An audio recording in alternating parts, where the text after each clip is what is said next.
The city of Charlottesville, Virginia, has voted to stop celebrating the birthday of Thomas Jefferson, who lived and died there. The move came just 2 years after the city elected its first bitter pandering mayor, Miss I Pander Bitterly. Miss Bitterly told reporters, quote, "Given the racist history of the United States, it's not enough for bitter panderers to be overrepresented in the news media and on Twitter and in university administrations and in one of the two major political parties. I will not rest until bitter pandering has become the standard for all human interactions throughout the land," unquote. Virginia Governor Ralph Northam applauded the move, saying Jefferson could not be forgiven for owning people the same color as he was when he was wearing blackface in pictures in his med school yearbook. In a statement delivered after a rousing tap-dancing rendition of Mammy How I Love You, Governor Northam said, quote, "As an occasional person of color, I want to express my solidarity for all the people who are the same color I dressed up as and who were oppressed by Democrats wearing white sheets in a serious way, not in a hilarious way. Me and my pals did it when I was taking those pictures," unquote. Charlottesville was the scene of grotesque violence 2 years ago when hate groups commandeered a local dispute over a statue of Robert E. Lee. At the time, Donald Trump suggested that if we started taking down statues of men like Lee, we would soon move on to attacking founding fathers like Washington and Jefferson. Time magazine, the Huffington Post, Rolling Stone, and the New York Times, a former newspaper, all attacked Trump, saying there could be no comparison between Lee and Washington and Jefferson until the left chose to make that comparison in its ongoing attempts to destroy the country. Only then would it be okay. As Mayor Bitterly told reporters, quote, "We will continue to destroy reverence for all historical figures with human flaws until people are morally perfect or our country lies in ruins, whichever comes first." Trigger warning, I'm Andrew Klavan, and this is The Andrew Klavan Show. I feel hunky-dunky, life is tickety-boo. Birds are winging, also singing hunky-dunky-doo. Ship-shaped, tipsy-topsy, the world is zippity-zing. It's a wonderful day, hurrah, hooray! It makes me want to sing. Oh, hurrah, hooray! Oh, hooray, hurrah! All right, welcome back. I hope you had a great July 4th weekend. A little while ago, I compared Donald Trump to Randall Patrick McMurphy, the hero of Ken Kesey's great novel, One Flew Over the Cuckoo's Nest. Maybe you saw the Oscar-winning film with Jack Nicholson. McMurphy is not a good person. He's a hard-drinking, hard-fighting, womanizing roustabout who just barely manages to avoid getting thrown in prison by claiming to be insane. So he's committed to a psychiatric facility instead. In that facility, McMurphy finds a group of men who have been chemically and psychologically castrated by an evil nurse named Nurse Ratched or Hillary Clinton or something. I can't remember what her name was exactly. But this nurse claims to be acting for the good of all, but is really exerting a crippling control over the neurotics in her charge. McMurphy, just by being the troublemaker he is, tears Nurse Ratched's evil dominion to pieces and helps set some of the inmates free. Now, I completely stand by that analysis. Trump is the not altogether good guy who happens to be the necessary man of the moment. He broke the soft mental tyranny of political correctness and the toxic sanctimony of woke leftism. But once those chains are broken, the question is, what do the freed inmates do with their new freedom? And what has begun to really impress me and fill me with fresh hope for our country is how terrific Trump's deplorable followers have been in filling up the space he's made for them with a new birth of American patriotism. The anti-Trump intellectuals on both the left and right were worried that the deplorables would lose their moral minds following Trump. They would start to behave like him, go anywhere he went, and excuse anything he did, essentially adopting his dodgy personal morality as their own. And yeah, that has happened here and there, but mostly Trump has created a space for the deplorables to show who they are, not the racist, hate-filled, small-minded rubes depicted by Hollywood, the news media, and the universities, but patriotic Americans ready to celebrate what this country stands for and what it has accomplished, and to accomplish more in the oncoming days. And as the deplorables step up to make America great again, the left, in its increasing desperation to control a narrative being taken out of their hands, is showing itself for what it is, a racist, hate-filled, small-minded bunch of rubes who are more deplorable than the deplorables have ever been. All of it reached a peak this Independence Day. It really did. You know, I've been saying for a long time, you've heard me say this, I'm sure, a million times, that Donald Trump has this magic power for making other people destroy themselves. I noticed this immediately during the run-up to the election, the primaries, when he got the other candidates to destroy themselves. You remember Marco Rubio making those jokes about Trump's hands and kind of descending to Trump's level, except what Trump could do and get away with, Rubio couldn't. It basically ended his campaign. Jeb Bush, trying to prove that he wasn't low energy Jeb, tried to make himself look dynamic and forceful and just made an utter fool of himself. That ended his campaign. Ted Cruz. Ted Cruz is a brilliant guy, but he thought he was going to outsmart Donald Trump. My friend Donald, remember, he was going to wait and wait until all the other candidates were gone. And all that meant was he was the last guy to get devoured. Trump didn't destroy them. He just magicked them into destroying themselves. It was kind of like this Jedi mind trick. And after, what's it been, like 2.5 years of the leftist news media, the media Democrat complex, trying to strike Trump down, he has become more powerful than they could ever imagine. He is the Jedi guy who has now driven them all crazy. And over the July 4th weekend, it was amazing. It was amazing how the left showed themselves, what they showed themselves to be. I thought it was the worst week that the left has had since I can remember. They just literally destroyed themselves at Trump's magic command, basically. And we're going to talk about that. We're going to look at what happened over July 4th. But first, let's talk about Roman.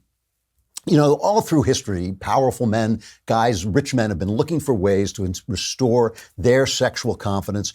All of us want to be sexually confident. We want to communicate with our wives, and we want to feel good about our sex lives with our wives. 52% of guys over the age of 40 and 26% under 40 experience erectile dysfunction. I did not know that. You know, that's very interesting. Studies show that 70% of men who experience ED don't get treated for it. Why? They're embarrassed. That's where our friends at Roman come in. Roman created an easy way to get checked out by a doctor and get treated for ED online. With Roman, you can get medical care for ED, if appropriate, from the comfort and privacy of your own home. Handle everything online in a convenient, discreet manner. Getting started is simple. Just go to getroman.com/Klavan and complete an online visit. If your doctor decides the treatment would be appropriate, they can prescribe genuine medication that can be delivered in discreet packaging right to your door with free 2-day shipping. So go talk to the doctor. It's easy. Erectile dysfunction can be tough to tackle, but it's really important to get checked out. Go to getroman.com/Klavan to get a free online visit and free 2-day shipping. That's getroman.com/Klavan for a free visit to get started. Getroman.com/Klavan. And don't be embarrassed to ask, how do you spell Klavan? It's Klavan. So, 4th of July, Donald Trump holds a parade, and he has is a tribute to the military, and he has some tanks and flyovers, and the Blue Angels are there, and it's a great big Trumpian extravaganza. So the press acts like this has never happened before. That guy from the Washington Post, Eugene Peterson, I think his name is, he says, "Oh, this has never happened before. It's never happened." Now, I just want to tell you, back in 1986, I was a news writer for a radio station named called WOR in New York, and they reopened. It was the centenary of the Statue of Liberty, I believe, and they reopened it, and it was an extravaganza like nothing you have ever seen. I was there. I was out on Liberty Island. I was watching from the news booth. There was 3 days of celebration, the 3rd, the 4th, and the 5th. There were big sailboats coming down the river in New York Harbor. There were battleships coming by, fireworks. I mean, it was huge. And Ronald Reagan spoke from the battleship by the USS Iowa, I believe it was, while he was watching this parade of battleships going down. Here's just a clip of Ronald Reagan speaking on the 4th of July, 1986. I was there. 56 men came forward to sign the parchment. It was noted at the time that they pledged their lives, their fortunes, and their sacred honors.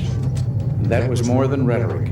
Each of those men knew the penalty for high treason to the crown. "We must all hang together," Benjamin Franklin said, "or assuredly we will all hang separately." And John Hancock, it is said, wrote his signature in large script so King George could see it without his spectacles. They were brave. They stayed brave through all the bloodshed of the coming years. Their courage created a nation built on a universal claim to human dignity, on the proposition that every man, woman, and child had a right to a future of freedom. Now remember, I was in the press corps at this time. I was a news writer, I remember I wrote a lead which made a big splash because they relit the Statue of Liberty, and in the poem it says her torches imprisoned lightning, and I said something like, today that lightning struck again. And I remember the guys who ran the radio station stood up in the front row and gave me these two big thumbs up for that great lead that I delivered. The press loved this. We prepared for weeks to cover this thing. We loved it. We thought it was great. It was a big event. It was patriotic. It gave us something to cover in the doldrums of the summer, and it was just, a tremendous pro-American event. Now let me show you how the press, which has become the most corrupt enemy of the people it can possibly be. Let me show you from our friends at Newsbusters how they covered the July 4th parade Donald Trump was going to give. This is before it even happened. This is cut number 7.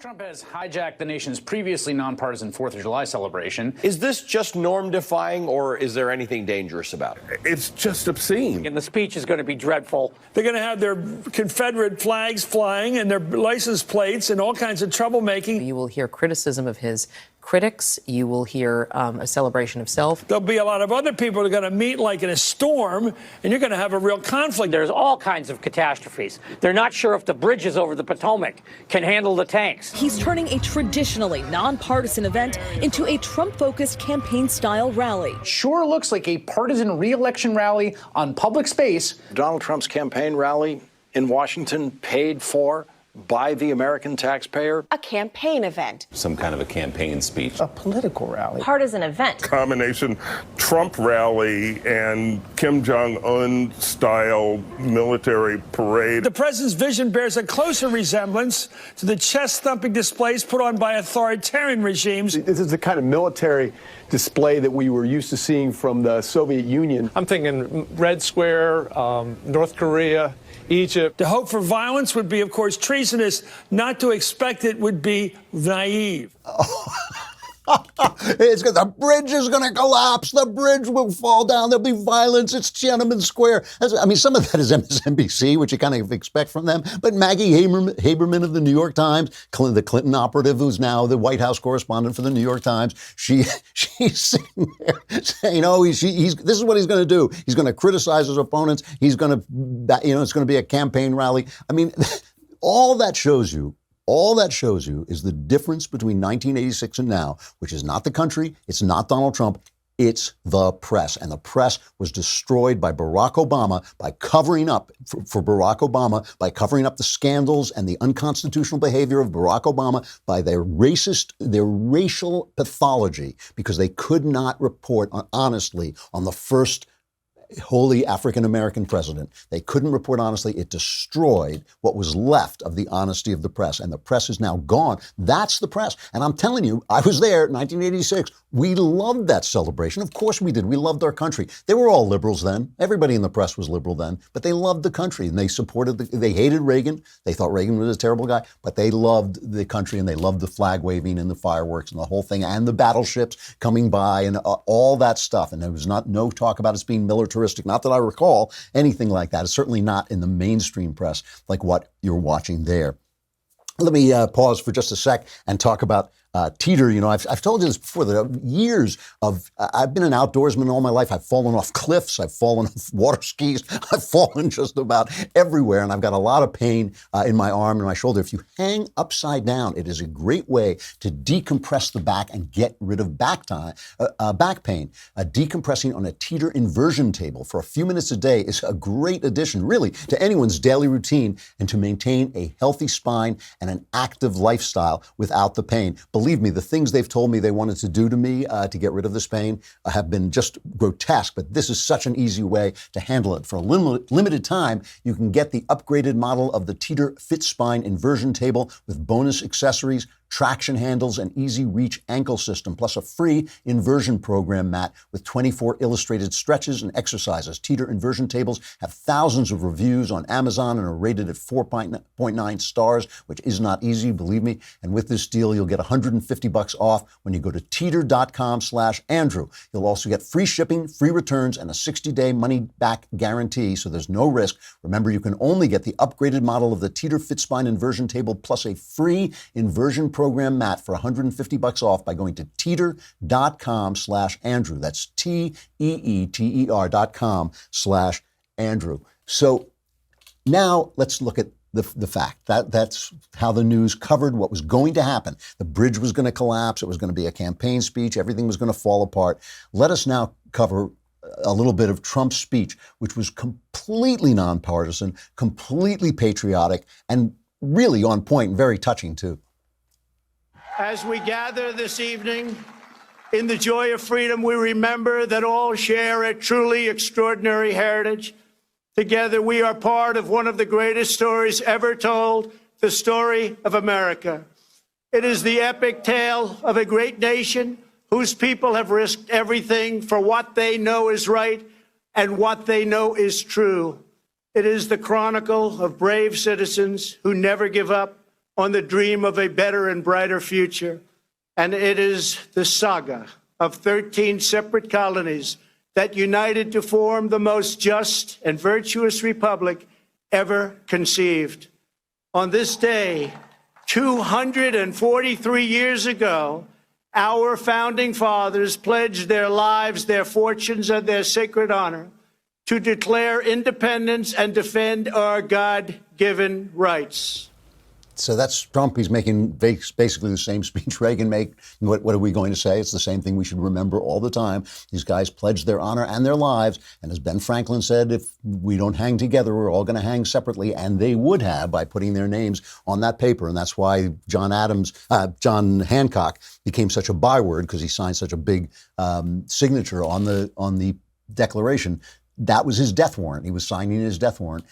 They all did. And it's an amazing thing. They did that so we could be free, and we have been free. We've been freer than any people ever before, so free that people imitate us. Even the people who don't imitate us, like the Soviet Union, had to pretend to imitate us. They had to call themselves the Union of Soviet Socialist Republics. Why did they do that? They weren't republics. They were slave states. Why did they call that? Because we had become the standard for freedom and prosperity and power in the world. That's why they did it. They had to lie about it to be like us, to seem to be like us.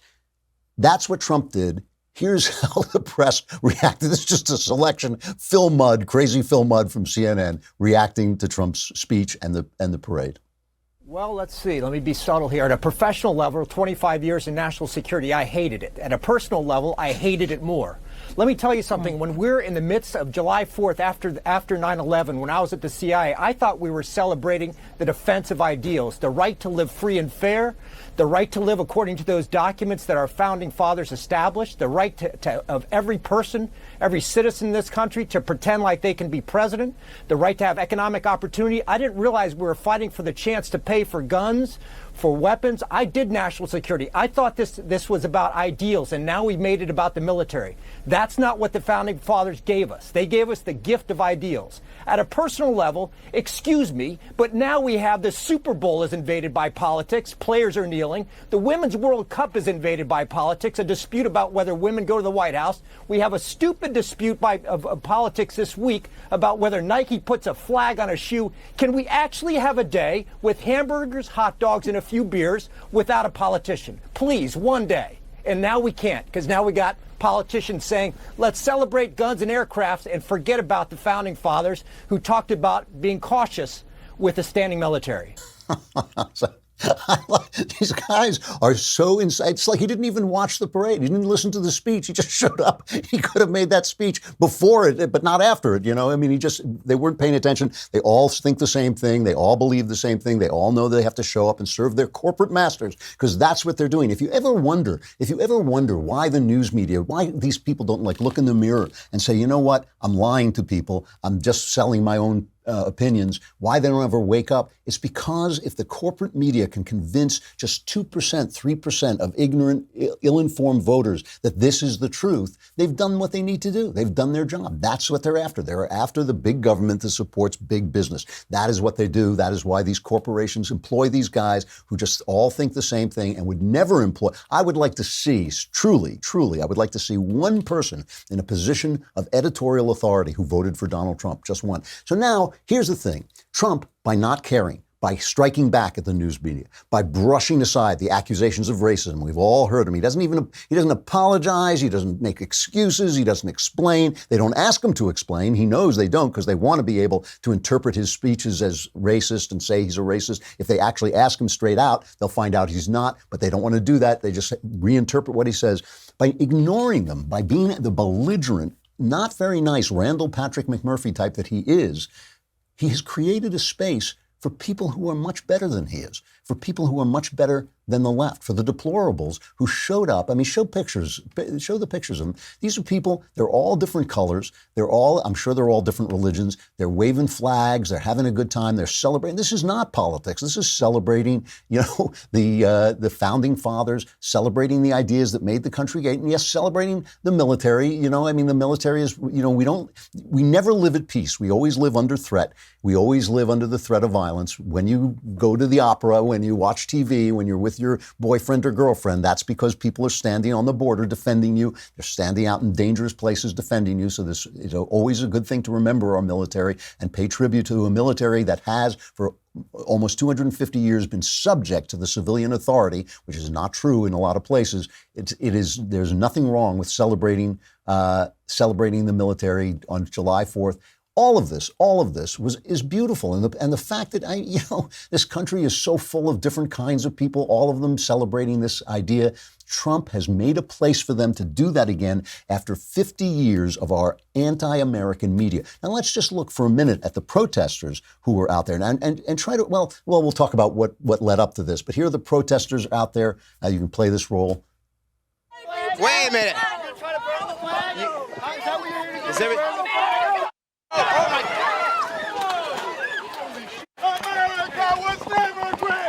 They just burned the American flag.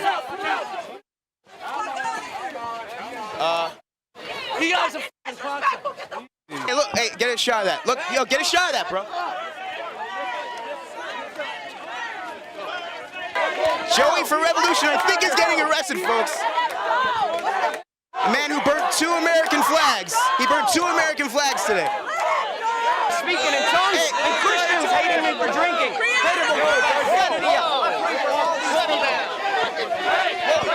You guys.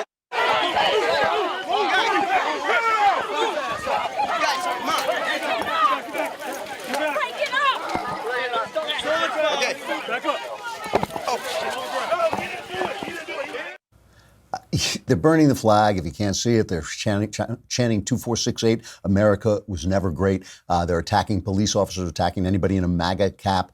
Sometimes the MAGA cap people are trying to defend the flag as well. Which side do you want to be on? Which world do you want to live in?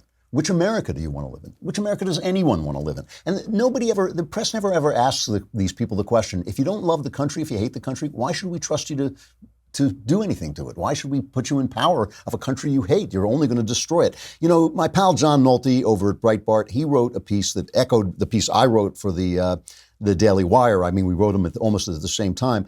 Democrats just had their worst week in 47 years. He says, not since the 1972 discovery that George McGovern's vice presidential pick, Thomas Eagleton, had been hospitalized and given electroshock treatments have the Democrats had a worse week than the one we just concluded. Because Democrats live on social media and watch CNN, they don't know this yet, but they had a catastrophic week.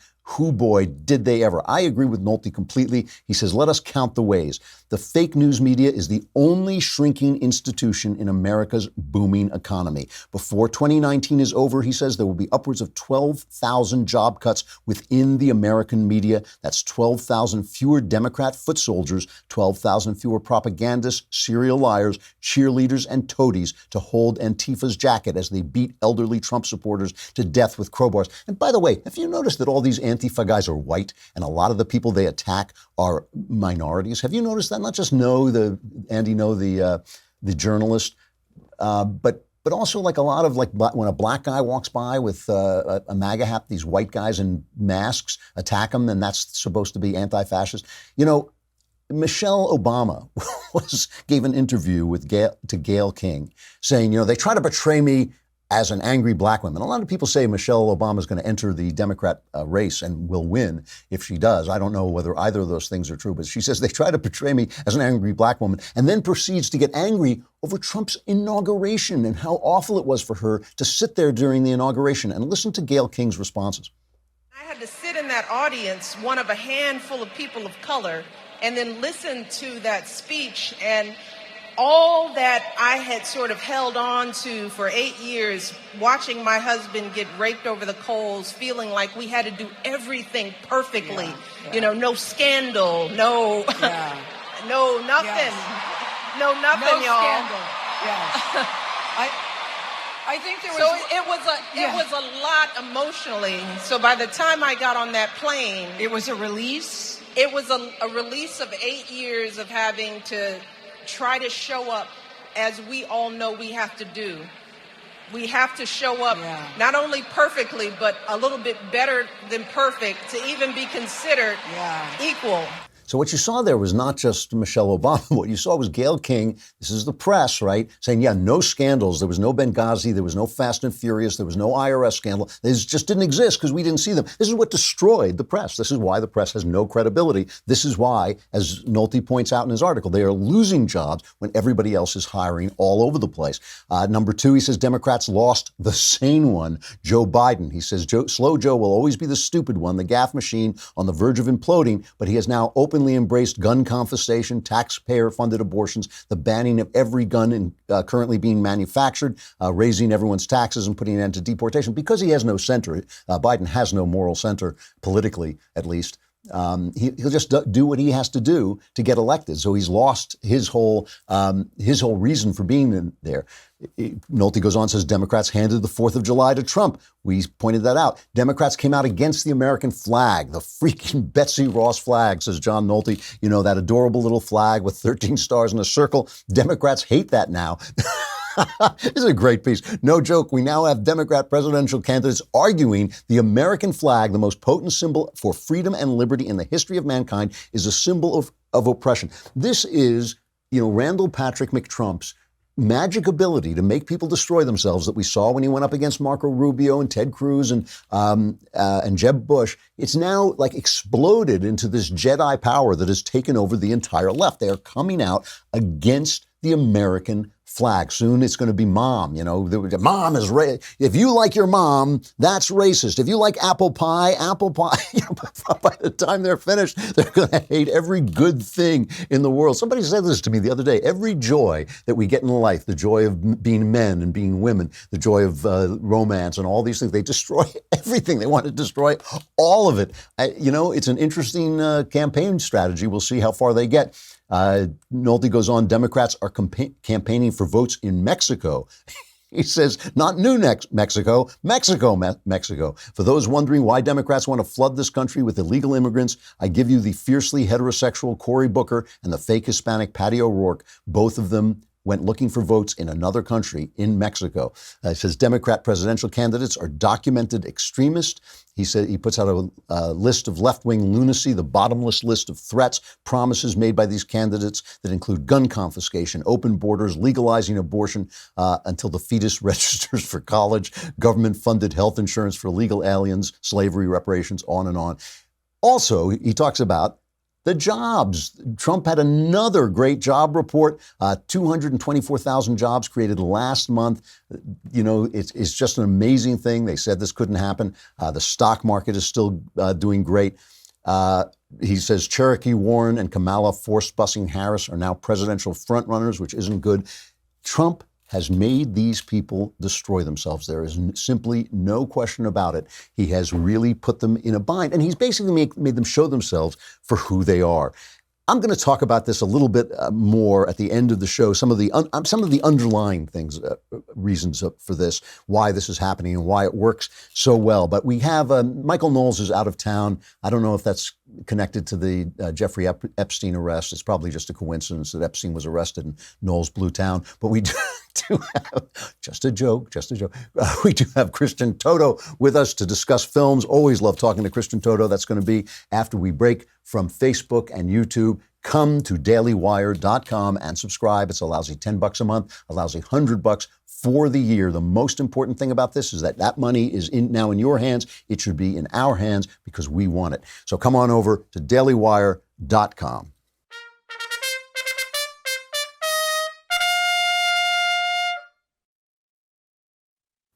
All right, Christian Toto, we love having him on. He's an award-winning journalist, film critic, and podcaster. He's the founder of HollywoodInToto.com, which I think you should really go over. He has really